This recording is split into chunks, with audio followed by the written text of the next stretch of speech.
Show that we are live. Let me know when you're live on YouTube.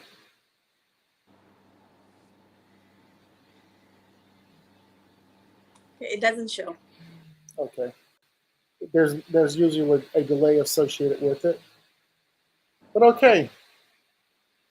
Good evening, everyone. Good evening. And good morning, Swany. Welcome Hi. to another edition of Swancentric Talks live with Swany T and Mike B. I'm trying to get my thoughts together. We to tonight's show is a little bit different. It's a little bit more serious. We had some shows that were queued up that were not so serious, but we decided to put those shows on the back end and talk about some subjects that are extremely relevant to the time that we are in currently. So, as you can see, the title of this the show is "To Peace or Not to Peace" is the question. And that seems to be a global conversation that's taking place right now, centered around Israel and the rest of the world. So I decided to put a show together so that we could have a brief discussion, just to catch our audience up to some things that are transpiring. The cool thing about this is Swani is actually in Israel, and maybe throughout this conversation, you can give us some um, point of view, personal things that you've seen up close and personal, Right. issues that the media doesn't necessarily cover, but things that you've actually seen. Just want to confirm that we are live right now on YouTube.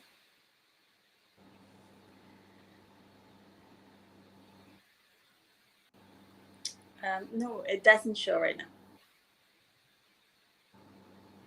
Okay, let's take a look. Yeah, it does. Now it does.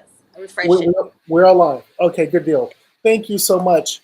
So, excuse my artwork there. I spent a little bit of time. I like to be creative with our banners, and Uh, so yeah, yeah. I think I really like the title. The title is very interesting because is it really a question if people want peace? I think everybody wants peace. You know, it's never a question. It's how to achieve that peace. Really, how absolutely, how to get it. absolutely. One of the the it should be the most simple question, but it's the hardest actually because And it's might complex. I add, you're absolutely correct. It should be the simple word peace should seem so straightforward. You know, love one another, brotherly love, shake everyone's hand, give a hugs, and just Yeah, appreciate everyone for just being an individual. But it's a little bit more complicated than that, and it goes far beyond you and I. It goes back to the beginning of time. So, but it is quite complicated, and we're gonna we're gonna dive in and see what we can do to kind of dissect some things that are happening. Well, the main reason, the focal point of this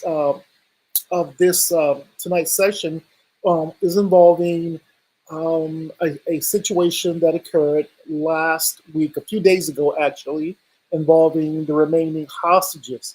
Now we know that we were engaged in a 10-month war. We're almost coming up to a year now, and this war between Hamas and Israel is still continuing to blaze on, with other factions around the region actually putting their 2 cents in as well. But the long going hostage situation has been something that's on everyone's mind, especially the Israelis.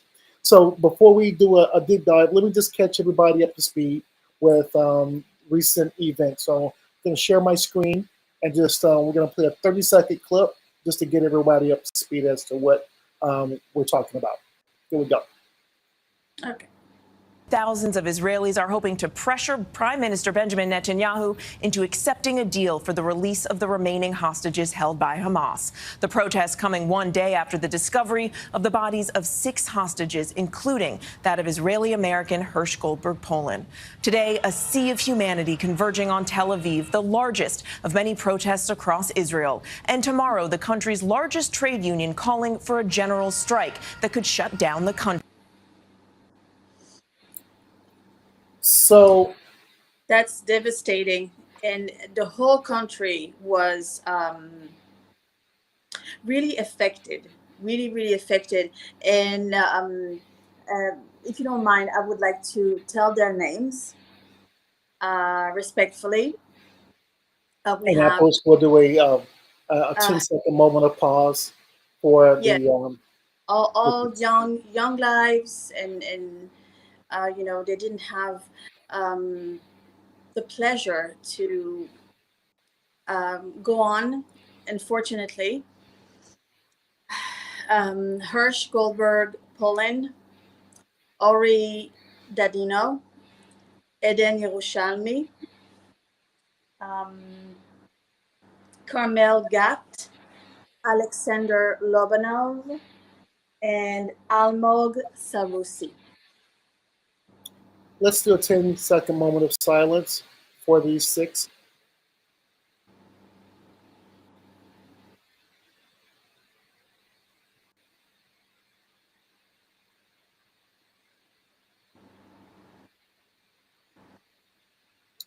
Thank you. Thank you, Swani. And Thank you. that is a silence for our victims. And we hope that our online audience will share with us as well with these victims. There are still some additional victims. I'm not victims, but hostages that are out there that we are negotiating to bring back Yes, in. And yes, there are because I'm sorry, 107 precisely. 107 that are still waiting to come home. Waiting to come home, and we don't know, unfortunately, how many are alive.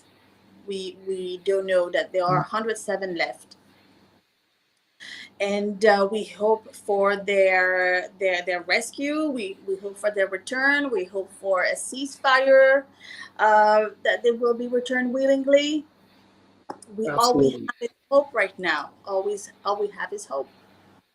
Absolutely. Absolutely. Yeah. Thank you for sharing that with me. Now, I do want to cut over and talk about in a situation regarding um, specifically one of the hostages. I believe her name is Eden. You were part of a gathering of individuals that were um, paying homage to the victims in an area of Tel Aviv called Yeah. Hostage Square, correct? Yes, I came for a visit. Actually, it was something very uh, you know out of the blue. I didn't go there for many months. I knew there was a hostages square in Tel Aviv, but I never had a chance to go visit. And it was just a Friday morning where I said, I gotta go and see this place. And I mean, I was very moved by what I've seen there and what I've heard, because there were a lot of testimonies. There were a lot of families of hostages coming to speak to people. There were a lot of groups, and a lot of them were tourists as well, coming and showing their support. So to me, that was very touching. Uh, that people actually, uh, took, you know, um, their time and actually showed support. Um, And for those of our online audience who want to kind of experience what you went through, we do have a video that's online. So if you go to Swancentric Media on your YouTube channel, you will find that video. yeah, But I just for the sake of just sharing the moment, uh, you posted a video, and we're going to share the video that you posted, and you will see Eden, her poster, actually in the foreground, in the background. I actually had the opportunity when I visited Israel the last time to visit the airport.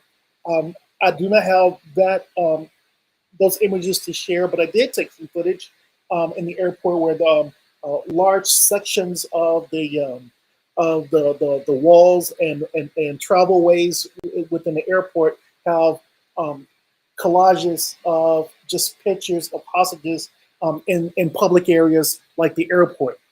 Yes. So let me just share with our audience what you went through.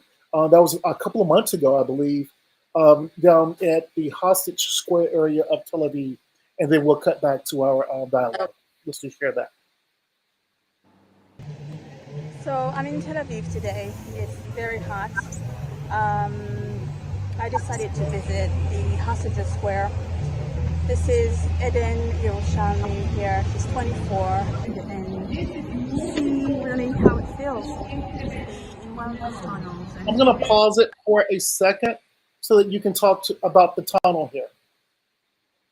Well, first of all, just seeing that, it brings me back to when I went to visit the square. When you arrive at the square, first of all, you know that this is the square from very, very far, because there's all kinds of signs, and you can tell that you're arriving in a place where people invested their time and their artwork, as a way of expressing their feelings regarding the hostages in the war. So you're there, and when you arrive there are many, many posters of pictures of the hostages. In fact, all of them are, the posters of all the hostages are there. So there are many, many hostages that are shown at the square. And literally the first segment of this clip, I was going through, all those photos, all these people, and something made me stop in front of Eden. I don't know why, and that's where I decided to stop and start my talk.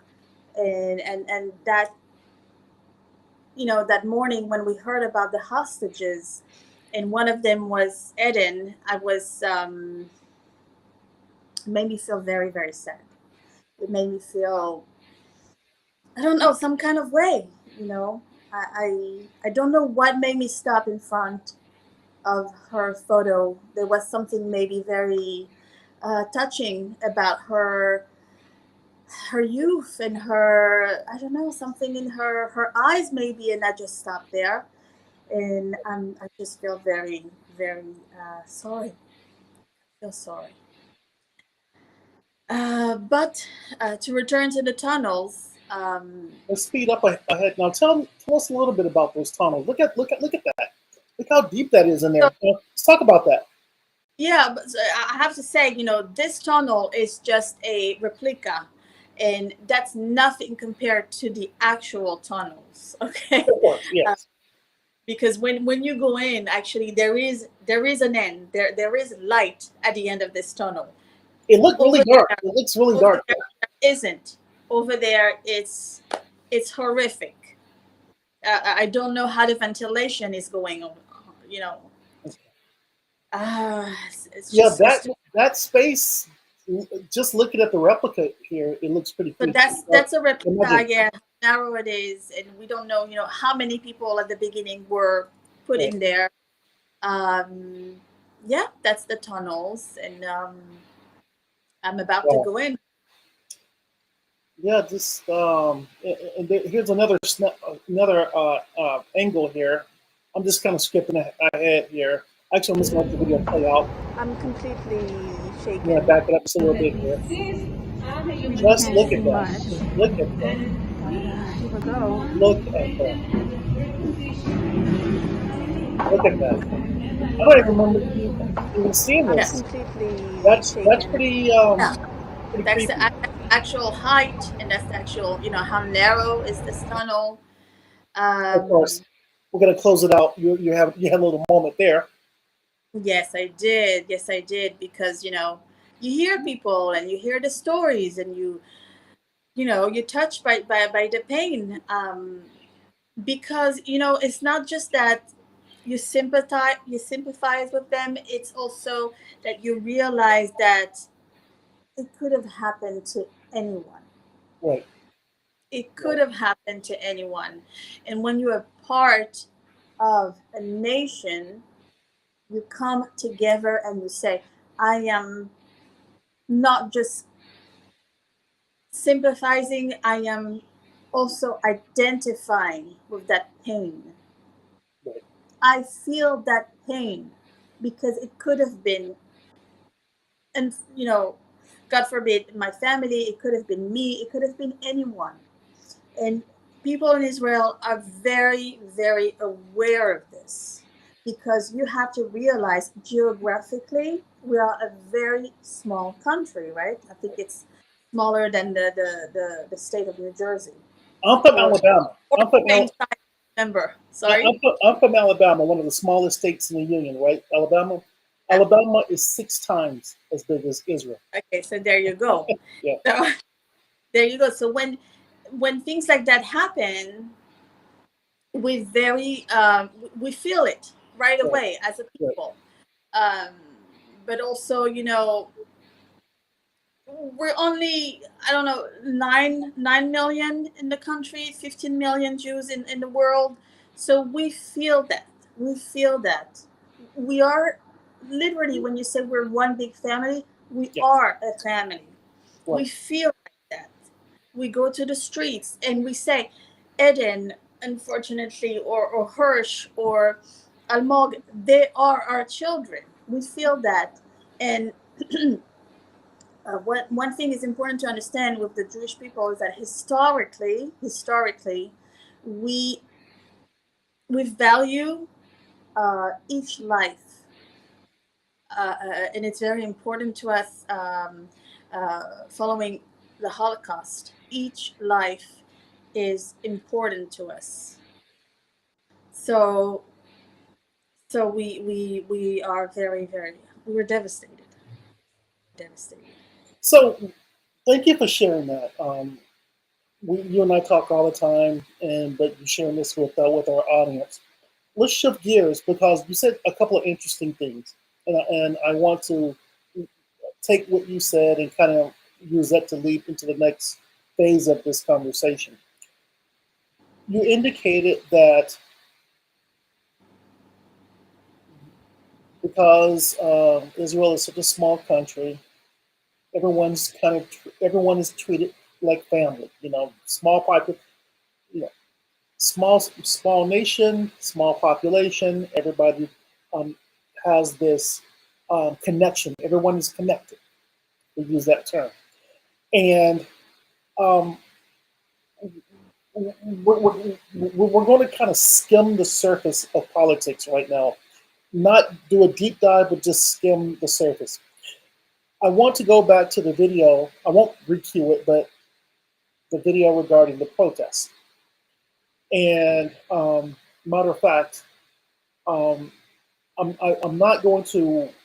I'm going to. Thousands of Israelis are hoping to pressure Prime. I'm going to actually speed ahead and just take a look at that. Oh, 300,000 people yes. protesting when they heard what happened. 300,000. And again, we're talking about a small nation.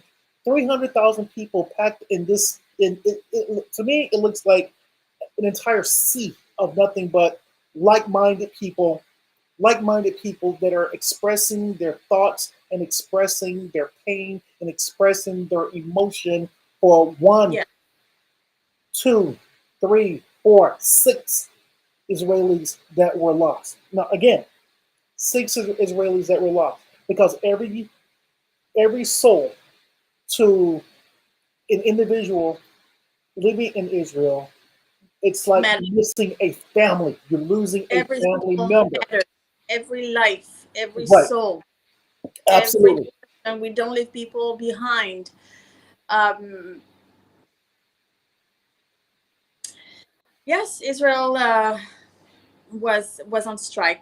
There was a general strike that was on Monday. Right. And I had to stay home, working from home because I wasn't sure if there were buses, no buses. There were some, malls were closed. Right. People, were just they they were supporting um, That's this okay. We this have you back. conflict of bringing the hostages.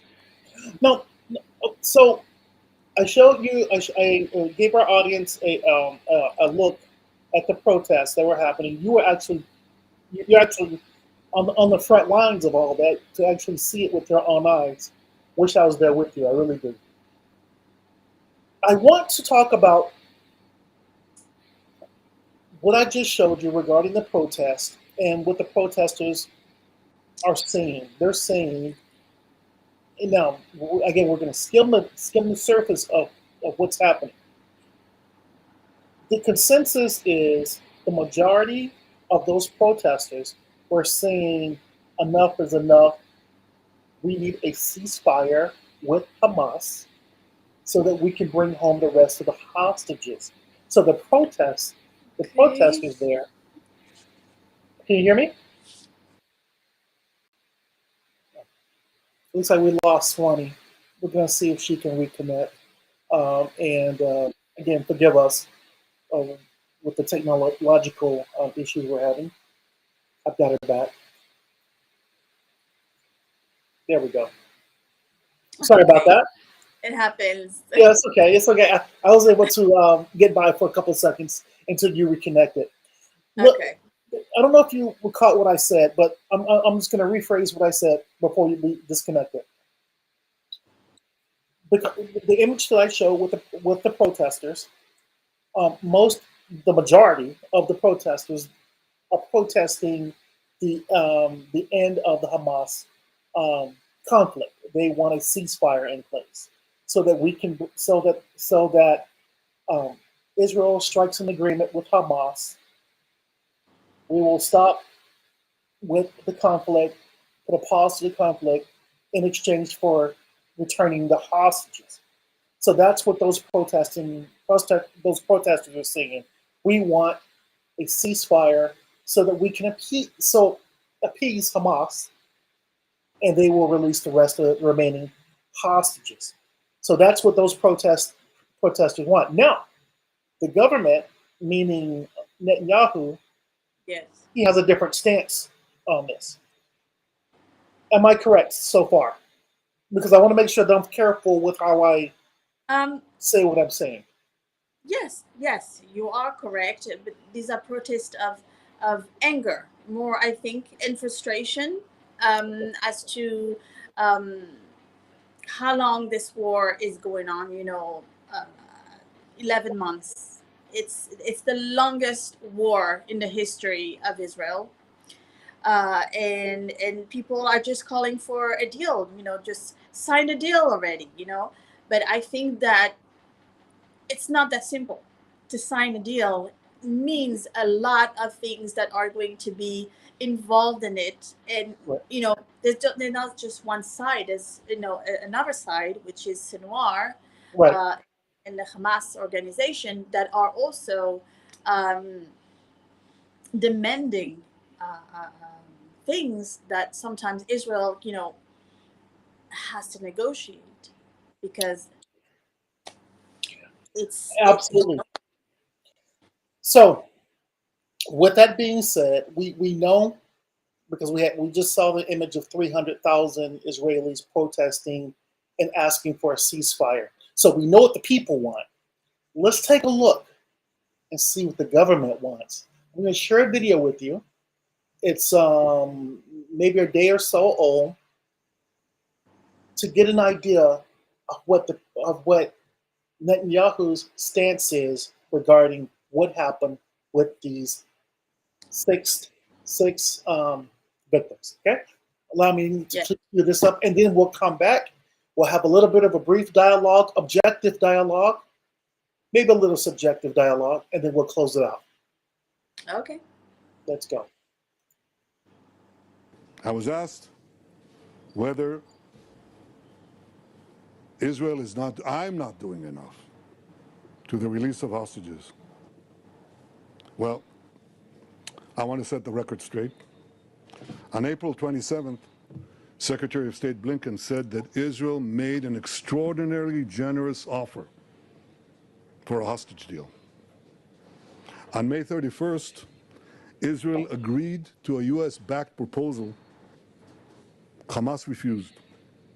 On August 16th, Israel agreed to what the United States defined as a final bridging proposal. Hamas refused again. On August 19th, Secretary Blinken said, Israel accepted the US proposal. Now Hamas must do the same.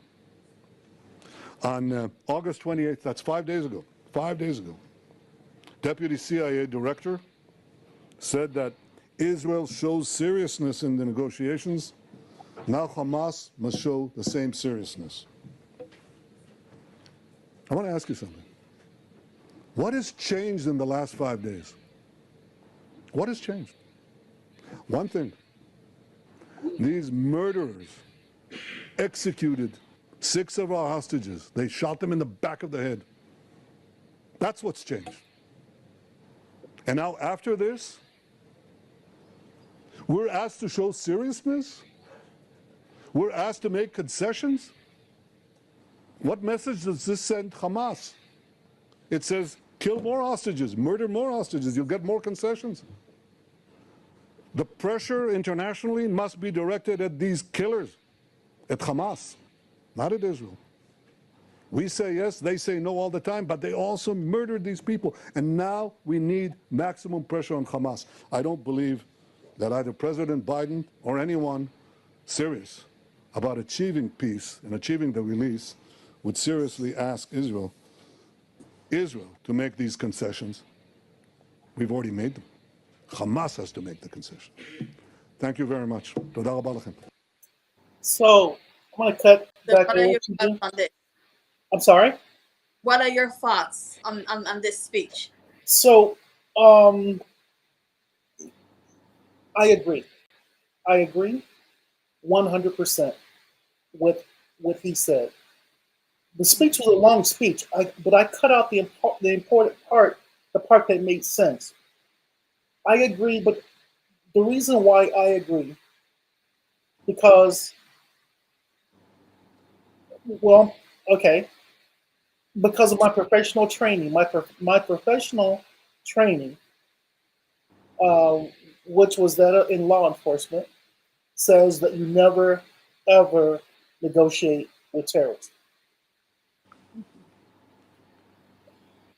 Being a military member as well, I understand collateral damage. I understand that lives will be lost on both sides. I understand that. And it hurts. It hurts your families. It hurts your loved ones. It hurts service members. You have a member in the service as well. So then you know. Yes. Death on any side is never good. But it's bigger. Actually, this situation is actually bigger than what we're seeing. It's actually bigger than the hostages. We're talking about the entire country of Israel. Now he was right, in my opinion. He was right in that statement. If you give into this, now you've shown the enemy your weakness, and that's something that you never do. That's my honest opinion. Mm-hmm.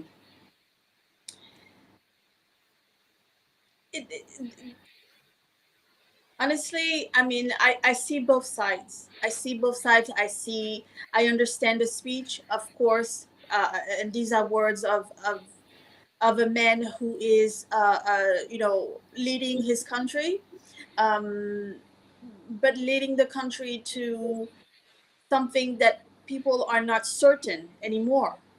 Um, are we being led to peace? Are we being led to war? Are we? What is the outcome? And I think that people in Israel are having a difficulty right now because we're dealing with pain, we're dealing with grief. So the people in Israel are having a difficulty right now to be objective and understand, where are we going? What is the direction? I mean, obviously we see the direction, but it's hard to really understand it. because of grief.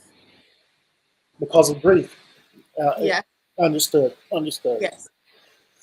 With that being said, I'm going to close this out.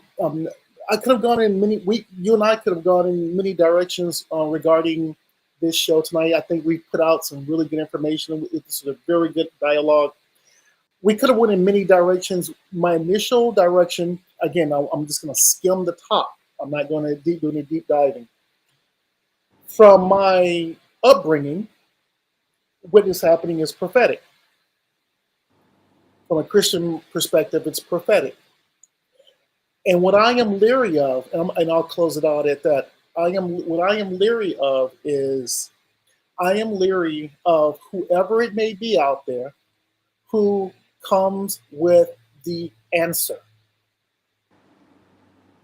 The What answer. do you When I say mean answer, by that? the ultimate answer for peace. Yes. We want peace, yes, we do, but it's there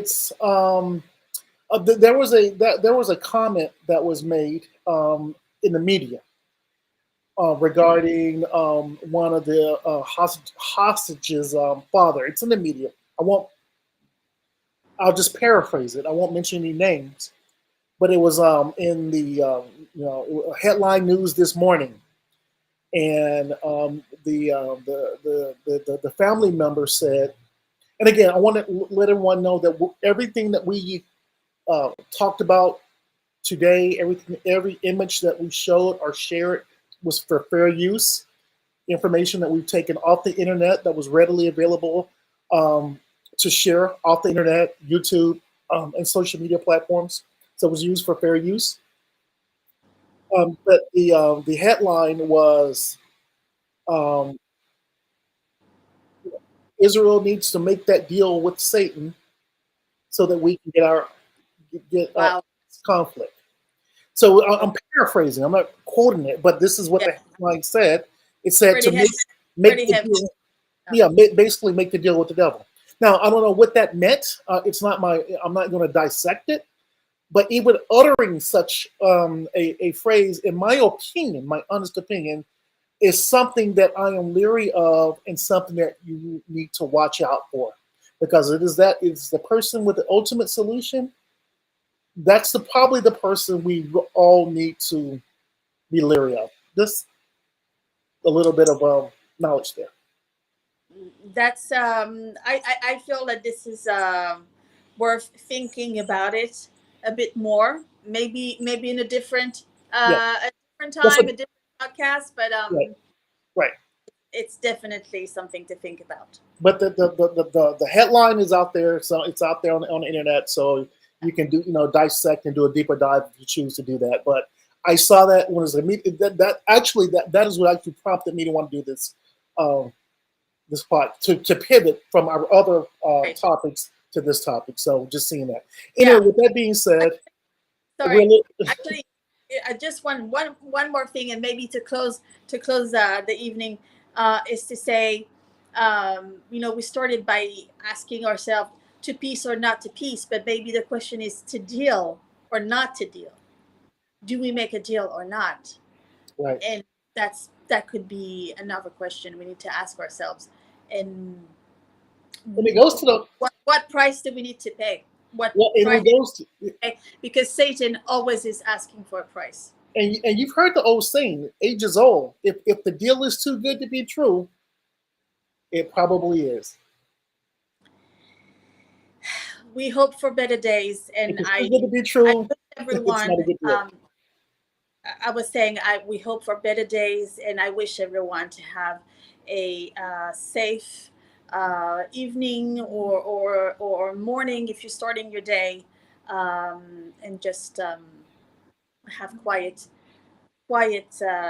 days again.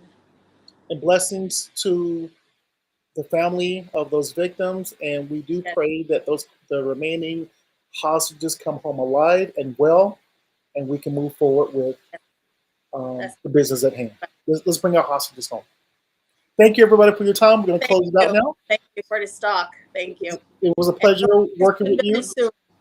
It was a pleasure working with you on this show this evening. Thank you so Thank much, you. Swany. I'll see See you you next very time. soon. Thank you.